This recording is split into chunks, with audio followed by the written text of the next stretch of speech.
الله الرحمن الرحيم. You can be of the most knowledgeable people, and because you want to know everything, you can go astray.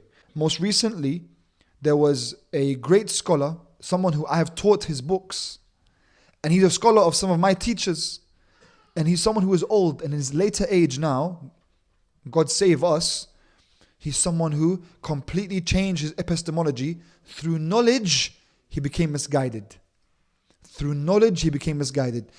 He's someone who writes books on logic.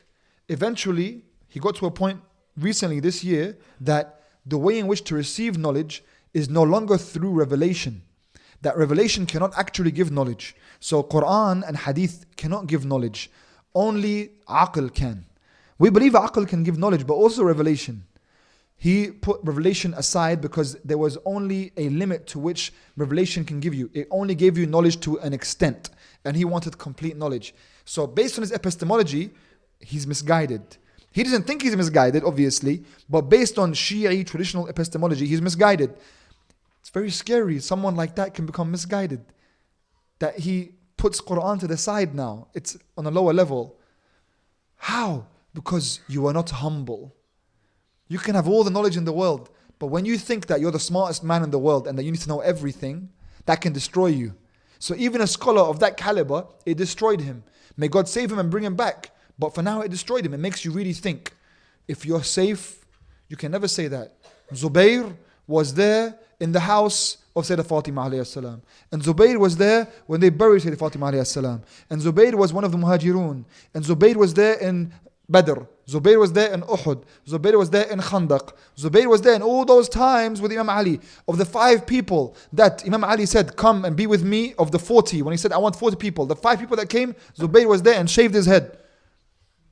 And then 20 years later, Zubayr is fighting against Imam Ali. Zubayr is someone that really should keep you up at night. Because he was, if you want to say it, he was one of the closest Shia. How much more Shia can you get? To be in the house of Sayyidah Fatima and be the only one to pull out a sword. How much more Shi'i can you get? He was a Shi'i. And then he's fighting against his master. If you're not humble, this is what happens. Zubayr wasn't humble. The dunya took him in those 20 years of the other khulafa. Humility on the path. So sincerity, humility, and finally, the final key, perseverance.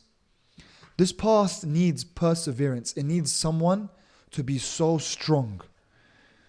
My teacher says in Arabic, he says, Batal mish basal. As in, be a batal, a hero, not basal, an onion. He said, you need to be a hero. You have to be strong. You have to persevere. This path is not one where you just, if something doesn't make sense, I give up and I walk away and I start something new now. It's just something that I'm in at the moment. 6 months, I have a new fad. You must persevere.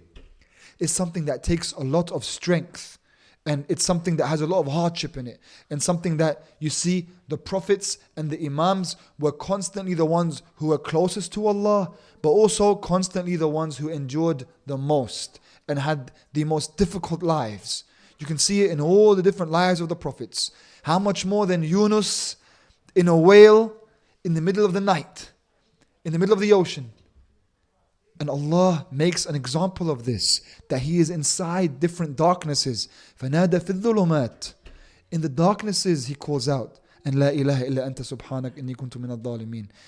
Because he was in the darkness of the whale, and darkness of the ocean, and darkness of the sky, and he still had hope in Allah. And he still persevered, and he still was humble before Allah. That's how Allah wants us to be.